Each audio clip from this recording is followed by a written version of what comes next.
सभी को good morning. पहले ये बता दें कि इस समय आपकी ऑनलाइन और ऑफलाइन क्लासेस सेम चल रही हैं। जो हम आपको ऑफलाइन में पढ़ा रहे हैं वही ऑनलाइन में भी पढ़ा रहे हैं। तो ये आपके अपने निजी सौभाग्य की बात है कि अगर आपका ऑफलाइन मिस हो रहा है किसी कारणवश तो आप ऑनलाइन में पढ़ लीजिए, और यदि किसी कारणवश ऑनलाइन मिस हुआ है तो ऑफलाइन में सुविधा आपको उपलब्ध है। ठीक है।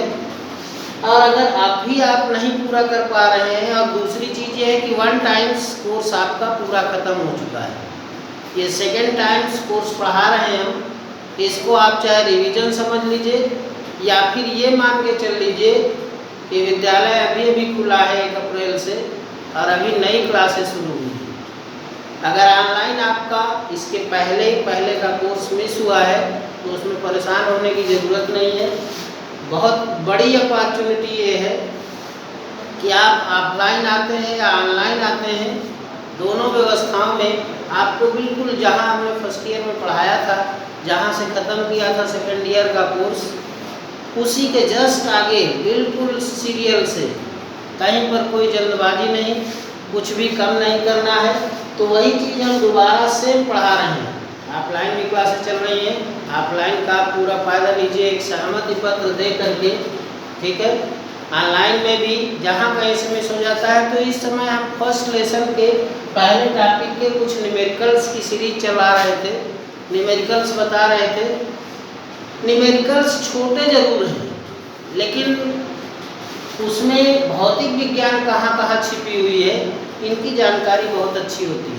हमने बताया था कि किसी वस्तु, कण या चालक पर धन आवेश या ऋण आवेश कब आता है? जब चालक से इलेक्ट्रॉन निकाले जाते हैं तो उस पर धन आवेश आता है। ठीक है। जब चालक से इलेक्ट्रॉन निकलेंगे तो प्लस आवेश, और जब अतिरिक्त कहीं से इलेक्ट्रॉन आएंगे तो फिर ऋण आवेश आता है। तो ये होती है आवेश की प्रकृति। क्वेश्चन में पूछा जाया करता है, बताइए इस चालक से इतने इलेक्ट्रॉन निकाल दिए गए हैं तो उसकी प्रकृति कैसी होगी, या उस पर कहीं अतिरिक्त इलेक्ट्रॉन आए हुए हैं तो फिर उसकी प्रकृति क्या होगी। तो आप ये कंफर्म रहें कि जब इलेक्ट्रॉन निकलते हैं तो धन आवेश, और जब अतिरिक्त कहीं से इलेक्ट्रॉन आते हैं तो फिर ऋण आवेश आता है। इलेक्ट्रॉनों की अधिकता या इलेक्ट्रॉनों की कमी है, ऐसा भी पूछा जाता है। ऐसे भी क्वेश्चंस हैं कि इस चालक पर कितने इलेक्ट्रॉन अधिक हैं, फिर वहाँ पर उल्टा हो जाता है, ये दिया होता है कि चालक पर धन आवेश है या फिर ऋण आवेश है। तो धन आवेश यदि है तो जाहिर है उससे इलेक्ट्रॉन निकाले गए हैं तो इलेक्ट्रॉनों की कमी होगी, और यदि ऋण आवेश है तो इसका मतलब है कि कहीं बाहर अतिरिक्त इलेक्ट्रॉन आए हुए हैं चालक पर, तभी इस पर ऋण आवेश है। फिर पूछा करते हैं कूलाम में आवेश की मात्रा बताइए, तो उसके लिए सिंपल सा सूत्र है आवेश का क्वांटीकरण या आवेश की परमाणुता Q बराबर Ne। ऐसे 4-6 क्वेश्चन हम बता चुके हैं। आज कुछ क्वेश्चंस और हैं, क्योंकि ये ऐसा टॉपिक है जहाँ न्यूमेरिकल्स काफ़ी मात्रा में होते हैं, तो हम कोशिश करते हैं कहाँ तक पहुँच रहे हैं। क्वेश्चन है, यदि किसी आवेशित चालक पर 1500 इलेक्ट्रॉनों की अधिकता है तो उस चालक पर आवेश की प्रकृति बताइए तथा कूलाम में उसकी मात्रा भी बताना है। 1500 इलेक्ट्रॉनों की अधिकता है, कितने इलेक्ट्रॉन हैं? 1500। नंबर ऑफ इलेक्ट्रॉन्स 150, ये इलेक्ट्रॉन्स हैं। इतने इलेक्ट्रॉनों की अधिकता है, तो अधिकता से एक बात तो स्पष्ट हो जा रही है कि अगर अधिकता है इलेक्ट्रॉनों की तो कहीं अतिरिक्त इलेक्ट्रॉन उस पर आए हुए हैं, तो निश्चित रूप से चालक पर ऋण आवेश होगा। तो एक प्रकृति तो हमें पता चल गई कि चूंकि क्या लिखेंगे, चालक पर इलेक्ट्रॉनों की अधिकता है अतः चालक पर ऋण आवेश होगा। तो ये नेचर ऑफ चार्ज, ये हमने आवेश की प्रकृति बता दी, यहाँ आवेश की प्रकृति को सिद्ध कर दिया।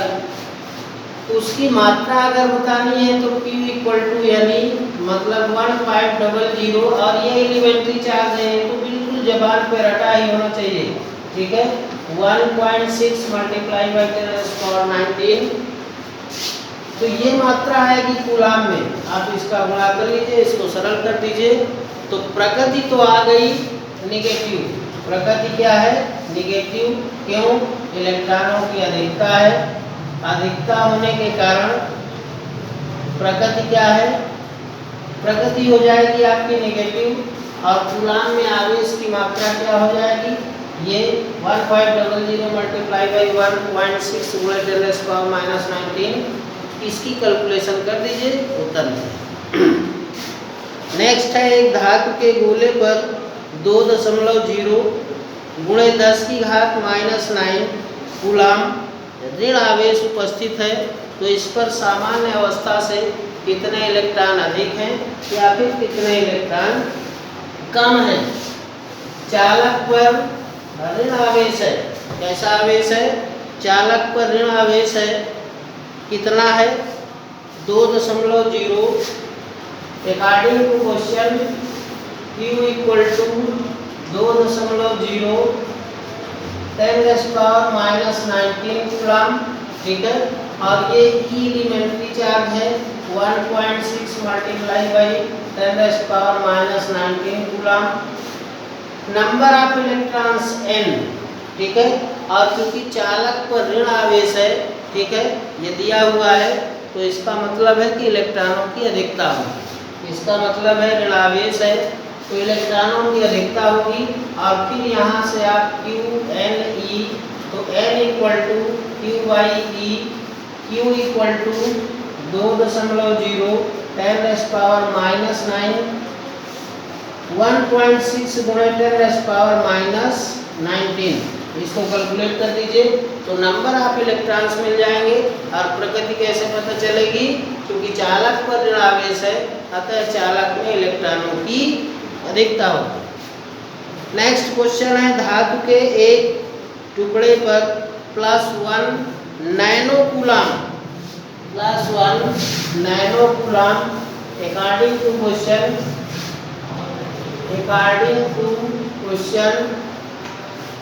Nano coulomb Q equal to 1 plus लगा है नैनो कूलाम। बस यहाँ पर आपको नैनो यूनिट चेंज करनी है, इस सवाल का सिर्फ इतना ही मतलब ज़्यादा है। तो +1 गुणे 10⁻⁻9 कूलाम, ठीक है। ये तो आवेश हो गया, इतना आवेश है। स्थापित करने के लिए कितने इलेक्ट्रॉन धातु के टुकड़े से स्थानांतरित किए जाएं? ये वैल्यू आपके पास है ही, E equal to 1.6 10⁻⁻19 coulomb. Number of electrons निकालने हैं आपको, तो Q इक्वल टू Ne। सारे सवाल जो हैं, मैंने बताया इन सवालों में बहुत ज़्यादा आपकी मैथमेटिक्स नहीं है, बहुत ज़्यादा लॉन्ग डिस्टेंस के नहीं है। महत्वपूर्ण इनमें ये है, ये स्पष्ट होता है जितना आप ज़्यादा से ज़्यादा न्यूमेरिकल्स लगा लेते हैं तो ये भ्रम दूर हो जाता है कि चालक पर आवेश की प्रकृति को कैसे बताएं, इलेक्ट्रॉनों की अधिकता या कमी को कैसे बताएं। तो इन चीज़ों को पर्टिकुलर रेगुलर करने के लिए आप थोड़ा 4-6-10 सवाल लगा लीजिए, तो ये कभी भूलेगा नहीं। तो N इक्वल टू Q बटे E, और ये है 1 मल्टीप्लाई 10⁻⁻9 1.6 मल्टीप्लाई बाई 10⁻⁻19, इसको कैलकुलेट कर दीजिए, नंबर ऑफ इलेक्ट्रॉन्स आपके सामने है। एक क्वेश्चन और है इसी पर, एक आवेशित चालक पर 4000 इलेक्ट्रॉन बाहुल्य में है। एक शब्द आया है हिंदी का, ये भी जानिए। बाहुल्य का मतलब होता है अधिकता, बाहुल्य का मतलब होता है अधिकता, ठीक है। तो एक आवेशित चालक पर 4000 इलेक्ट्रॉन बाहुल्य में है, चालक में उपस्थित कुल आवेश तथा उसकी प्रकृति बताइए। बाहुल्य में है, ठीक है, कितने इलेक्ट्रॉन्स हैं? 4000। N इक्वल टू 4000, कितने इलेक्ट्रॉन बाहुल्य में है? अधिकता है तो यहाँ से स्पष्ट हो रहा है, इलेक्ट्रॉनों की अधिकता है तो ऋण आवेश होगा। कुछ ज़्यादा सोचने की ज़रूरत नहीं है।